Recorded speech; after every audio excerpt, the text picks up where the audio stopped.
السلام عليكم. النهاردة بنعمل بيان عملي على عربية تيجو 2011، واحنا ماشيين دلوقتي. طبعا الطريق ضيق، فمجرد ما الطريق هيفتح نشوف بقى نعمل الاختبارات بتاعتنا، ونشوف الأستاذ موسى صاحب العربية هيقول ايه.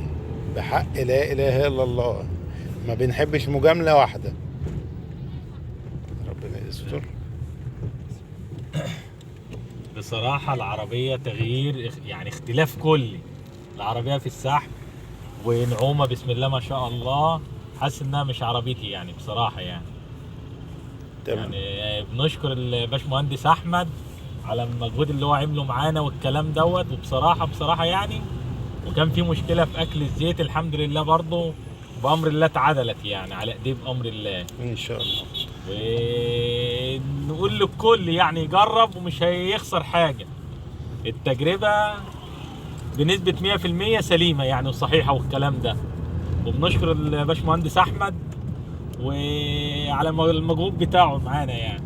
طيب انت حاسس بايه؟ يعني قول النعومة كده. في العربية ما كانتش موجودة فيها بصراحة أو قبل كده. اه، العربية غاز ولا عربية وبنزين. غاز برضو.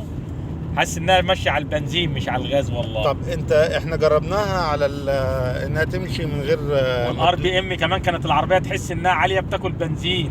اه. العربية هديت برضو كذا مرة على الجهاز وما عرفتش انزلها على الجهاز. اه، قال لي هو ده الطبيعي بتاعها. اللي هو دلوقتي جهاز نزل. الكمبيوتر. اه. اه، ده بالحقنة. ده طيب. كله عن تجربة الباشمهندس احمد شرف الدين. الله يعزك.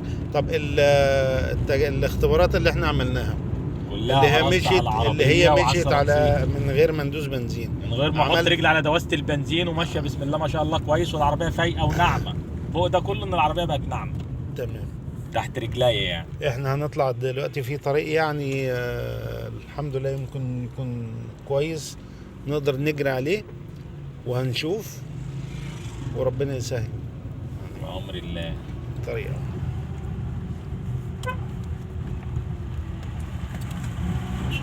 تاخد بقى شوف الأحسن ايه. تقلي كده مطبط. كده ناخد. طب تمام.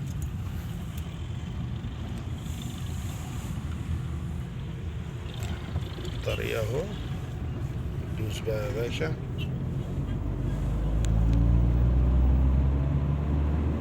انا عايز حضرتك تتعامل معاها بخشونة ونشوف هتعمل ايه معاك، هتديك ايه.